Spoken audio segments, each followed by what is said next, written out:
Chris here for Bush Kiddz, and I thought today I'd just do a quick video, a real time, one shot, see how this works, if we can produce a May whistle or a slide whistle. I've used a willow for this one, and the idea behind it is this time of year, so it's spring, so we're spring in the UK, the sap is rising, so the trees have been dormant over winter and they're just bursting into life. They're pumping all this the fluid up to the extremities, up to the branches, and there's so much moisture within them that it's really easy to remove the bark. And by removing the bark, we can carve out a very simple willow shape. So you can see we've got a straight cut down here, a large section removed for the sound chamber, and then a flat cut.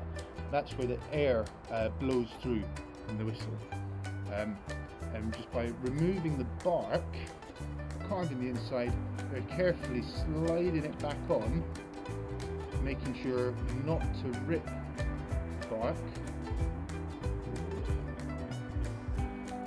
we produce a whistle. So I've selected a piece of willow. Actually the whistle I've just made came off the end here, so this piece is pretty good. What we're looking out for is very few growth nodes, where the branches would start. We want as clean a section of bark as possible. I'm going to use a little pocket knife, a little Swiss Army knife, and the first cut I'm going to make before I do anything is about a thumb from the end. I'm going to do a slice, and that's where the sound is going to come out my whistle. Just a little rolling cut there, and now I'm going to cut a diagonal at 45 back towards. Now it's really important that the cut goes this way and not that way. For the whistle to work, we need to cut down towards the front of the whistle, or the mouthpiece.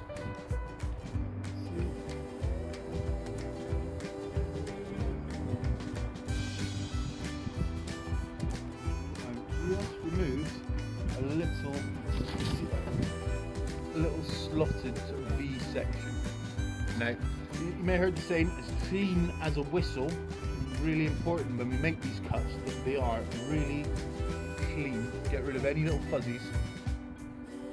Okay, so that's our start. Next we want to remove some of the bark.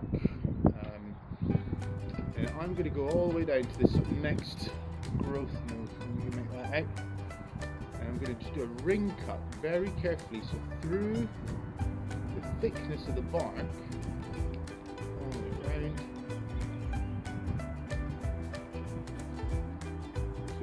All the way around. Try and get that as neat as possible. So this is a section of bark that I want to take off. I use willow. Other people use sycamore quite successfully.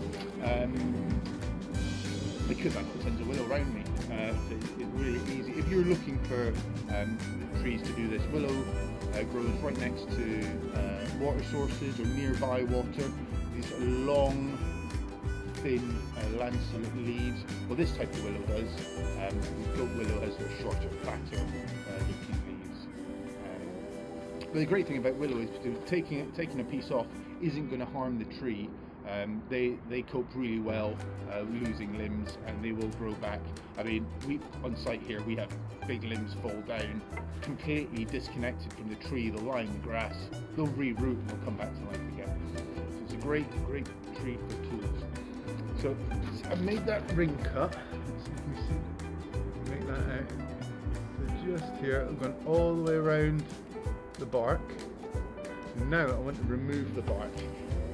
If there is tons of sap, I might just be able to twist that off. I'm not quite ready yet, so I'm going to get myself a little baton and very gently tap the bark. Really important we do this gently because we don't want to damage the bark, so that might put holes in it and then the whistle won't work. And actually the technique I just experimented with on my practice one was using a branch as a bit of a rolling pin. So So what I'm trying to do is just break the layer that's connecting the stick part of the branch to the bark. Now I'd recommend doing a little bit and trying it, doing a little bit and trying, because like I say, we want to preserve the bark as much as possible. And of course, the more I hit it, the more likely I am to damage that bark. I'm just systematically working my way up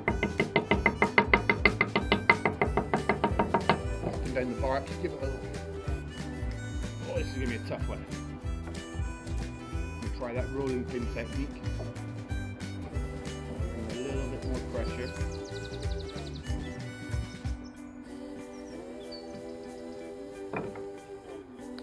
There we go. You heard that snap.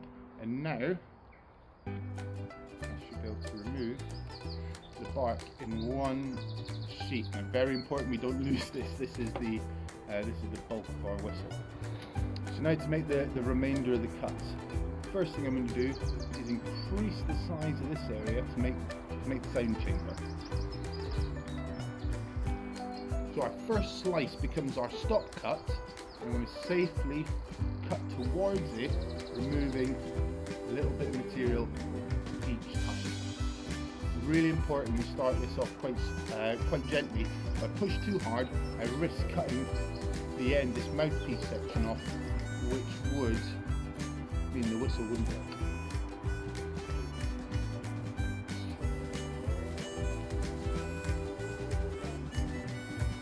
So what have I done? I've gone down maybe a quarter's depth. I might go a little bit more. Of course, if you go too far, you'll start hitting the pith inside the branch, which can affect the sound. I like to have nice, clean, smooth areas. See how that looks. A couple of little rolling cuts there just to remove the last little bit. So we've got now a nice large area there. Now to remove the mouthpiece where the air is going to flow in. Now what I like to do is remove a little bit more right at the tip and then less towards the end, because we can always remove more from this section. If we cut too deep, we end up ruining the whistle. So I'm going to do a little slice, so creating a flat shelf on the top there. And what I'm going to do now, just clean up some fuzzies, pop it back in and give it a go. Oh, there's a rip there, that's not good. Let's try that. Alright, there you have it, a couple of quick, clean cuts, a good sap-filled piece of willow, and you have a main whistle, a slide whistle. Please have a go, share your results, let us know how you get on. We love hearing from you, letting us know how you get on with these challenges. This is a nice fun one. As you see, it's fairly quick. Give it a go. You find the branch of willow. If you mess up one, you've still got plenty more attempts to go. So yeah, I was Chris from Bush Kiddz, and this was a May slide whistle. Cheers guys.